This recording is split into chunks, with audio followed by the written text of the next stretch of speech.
Salam, wahai saudara yang dikasihi Tuhan.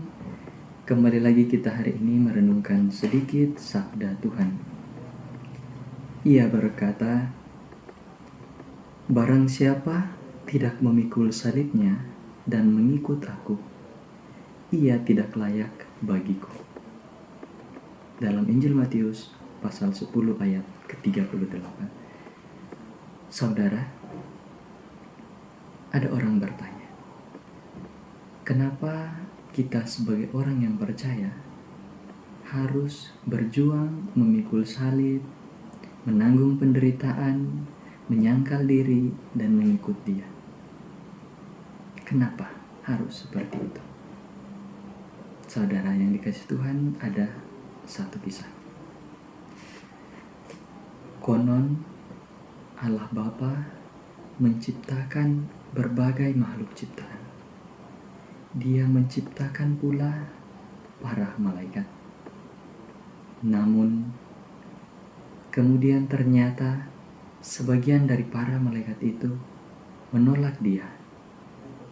Entah alasan apa, namun sebagian dari para malaikat itu menolak Allah dan memilih membangkang kepada Allah.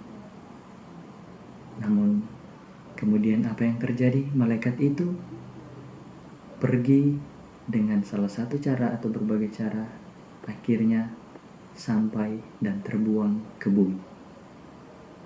Nah, Bapak Ibu, saudara-saudara yang dikasihi Tuhan, jika kita bertanya tentang kenapa ada penderitaan, kenapa kita harus memikul salib, itu adalah konsekuensi dari perjuangan kita mengikuti Allah, kehendak Allah, dan perjuangan kita melawan godaan dari si jahat atau iblis atau malaikat yang tadinya telah menggoda.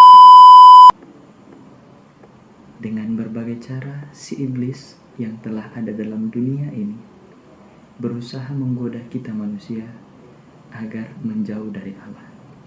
Nah, kenapa Yesus berkata, "Barang siapa tidak memikul salibnya, ia tidak layak bagiku."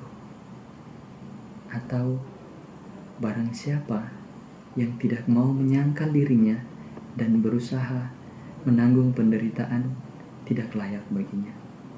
Saudara, penderitaan itu adalah konsekuensi dari ketika kita berusaha melawan godaan dari si jahat itu.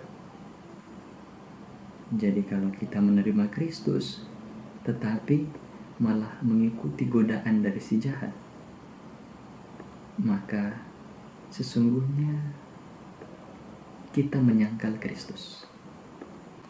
Sejak dahulu dunia ini sudah korup sejak si iblis itu masuk ke dalam dunia. Nah, pilihannya kembali kepada kita semua. Apakah kita mau mengikut Kristus? Berarti harus memanggul salib, mengikut Dia, dan melawan godaan dari si jahat. Saudara yang dikasihi Tuhan, perlu kita renungkan bahwa hidup di dunia ini hanya singkat. Seperti kata pemazmur, hidup ini hanya seperti satu giliran ronda malam. Atau pemazmur yang lain berkata, hidup ini hanya seperti bunga rumput yang pada pagi hari berbunga dan mekar, kemudian ketika sore ia kembali layu dan kering. Saudara yang dikasihi Tuhan, sedikit waktu kita berada di dunia ini diberikan kita pilihan apakah kita mau menggunakannya untuk mengikuti kehendak Allah, memanggul salib, mengikut Kristus, atau kita gunakan untuk mengikuti godaan dari si jahat yang telah menolak Allah. Kembali ke kita, kembali ke Bapak Ibu, saudara-saudari sekalian, untuk memilih Allah. Kita mohon kepada Allah agar Ia senantiasa menuntun kita, agar jiwa kita semakin disucikan, semakin dimurnikan, dimampukan untuk memikul salib dan mengikuti Dia.